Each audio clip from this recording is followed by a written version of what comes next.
Bem, pessoal, nós vamos para a segunda parte da aula com o tema regência, o período regencial no Brasil. E na aula anterior, na parte 1, para vocês que observaram e assistiram a aula, nós paramos nesse slide no qual nós temos as características principais da primeira fase regencial. Quando eu coloco para vocês de 1831 a 1834, nós podemos considerar que nessa primeira fase nós vamos ter dois tipos de regência. Nós vamos ter a regência trina provisória, que é da data de 1831, e nós vamos ter o início de uma regência trina permanente, que vai, consequentemente, até 1834. Então, quando nós falamos desses dois períodos iniciais da regência, identificar que é a experiência republicana, como eu citei, mas o destaque principal aqui nesse slide é atentar-se para a presença bipartidária na política brasileira. Então, lembrarmos que eram três grupos políticos, e dentre esses três nós tínhamos o grupo dos restauradores, que previam um retorno, exigiam um certo retorno rápido de Dom Pedro I ao Brasil.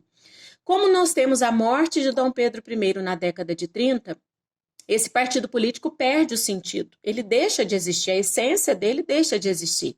E automaticamente nós vamos ter somente dois grupos oficiais na política brasileira. O grupo regressista, que vai ser o partido então chamado conservador, atentar-se que esse partido ele é muito mais focado no modelo de governo forte, centralizador e totalmente contrário à autonomia das províncias. E um segundo grupo, que é o grupo do progressista, no qual nós vamos ter o nome do Partido Liberal, partido este que vai ser um partido mais tendencioso à liberdade, um partido mais tendencioso à descentralização e, ao mesmo tempo, totalmente favorável à autonomia provincial. Então, nós já temos aqui duas características muito fortes na briga política da regência, identificando uma autonomia e um grupo contrário, uma defesa e um grupo contrário a essa autonomia provincial. Quando nós entramos numa segunda fase da regência, nós temos ela de 34 a 40, e identificarmos que nessa segunda fase nós vamos ter um fator que delimita que é um fator político de transição entre as duas fases. Então, até 1834, nós classificamos que nós temos oficialmente a regência trina provisória e a regência trina permanente. Porém, a partir de 1834, ano da morte de Dom Pedro I, né, nós vamos ter uma certa revisão constitucional no Brasil. E essa revisão constitucional ela vai ser reconhecida e chamada de Ato Adicional de 1834. Quando eu tenho esse ato adicional de 1834 instituído no Brasil, oficialmente a regência trina ela vai passar a ser una. E a partir do momento que ela é una, vai haver um mandato de 4 anos no governo regencial. É aí que nós vamos ter, então, a regência una do padre Feijó, em seguida a regência una de Araújo Lima. Então, a segunda fase ela tem como característica principal a manutenção republicana, lembrando que ela é elitista. Nós vamos ter a manutenção do conservadorismo e centralização no Brasil e o destaque principal da transição para a regência una. Ok? Quando entramos na regência trina provisória, que é de poucos meses, como eu disse, né, uma convocação de políticos dos três grupos que estavam no Brasil e que vigoravam ainda no Brasil, nós temos a característica inicial de que cada político previa que o ideal seria pela autonomia provincial.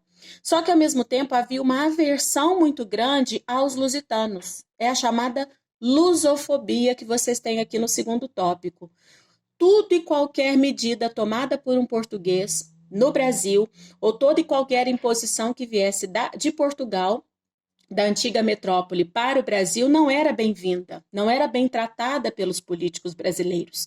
Então, nós vamos ter um destaque muito grande para serem nomeados políticos natos brasileiros. Então, havia uma distância em relação aos políticos portugueses, mesmo aqueles que estavam ou num grupo dos restauradores, lembrando que ainda é 1831, né, nós ainda tínhamos o grupo dos restauradores, mas uma versão completa a qualquer palpite, né, qualquer pitacozinho que os portugueses davam na política, isso não era bem visto no Brasil. Vai haver a oportunidade para se suspender um poder moderador. Oficialmente, nós temos 3 poderes, né, a chamada tripartição montesquiana. Nessa tripartição montesquiana, nós temos 3 poderes: o executar, o legislar e o julgar.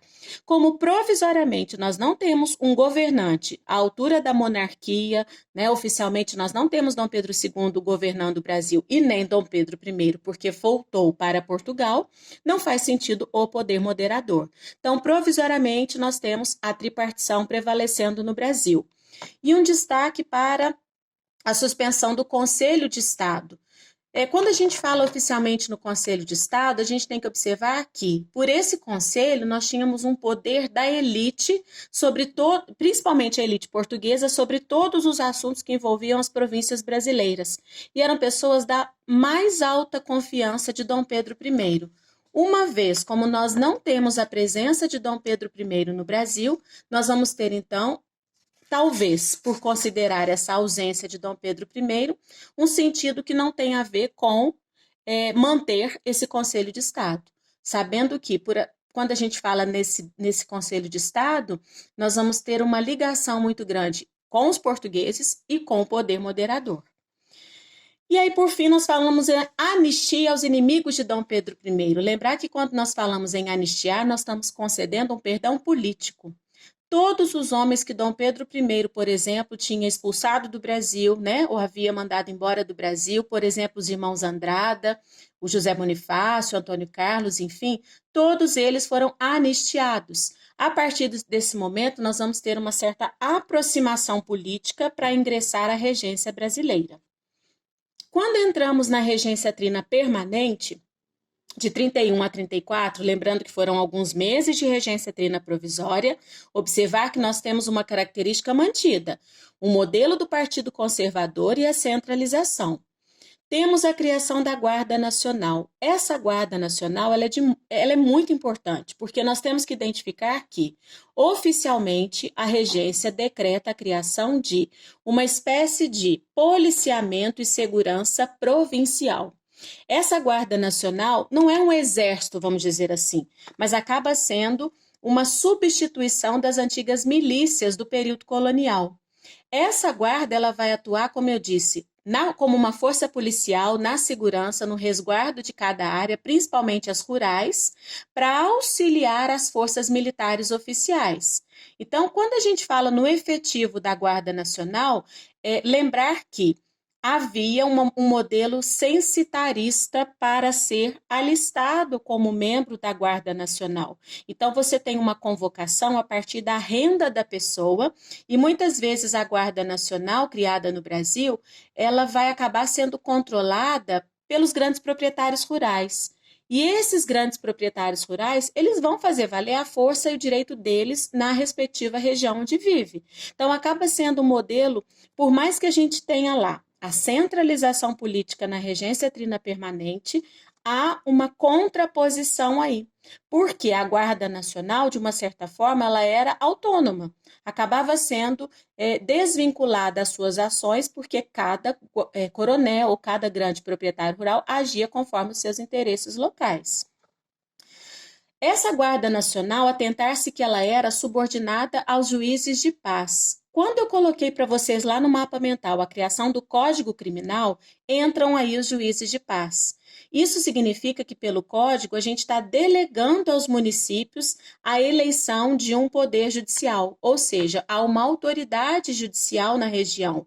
Né? Juízes, promotores, eles vão estabelecer um padrão de justiça normatizando suas penas, né? Normatizando os delitos, observando que, além da guarda controlar o policiamento, né, ela vai ser uma espécie de milícia particular, por mais que nós falamos nessa substituição da milícia, nós vamos ter, a partir desse momento, os juízes de paz tentando controlar o local a partir de uma punição por um delito cometido, a partir das normas judiciais que ele vai estabelecer naquela região.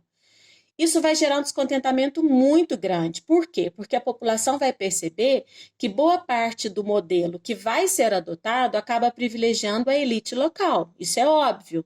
E aí surgirão alguns movimentos das classes contrárias a esse tipo de ação. Entram em destaque aí movimentos como Setembrada, Novembrada e Abrilada, como ficaram conhecidos na história. São, na realidade, alguns motins que ocorreram no Maranhão, em Pernambuco, com base num sentimento de cadê Dom Pedro I? Né? A regência está se atrapalhando toda. Os portugueses, né, muitos deles presentes nesses movimentos e nesses motins, e aí? A gente quer atenção, nós queremos que haja um equilíbrio judiciário, a gente quer que haja um equilíbrio entre as pessoas, por mais que sejam portugueses ou brasileiros.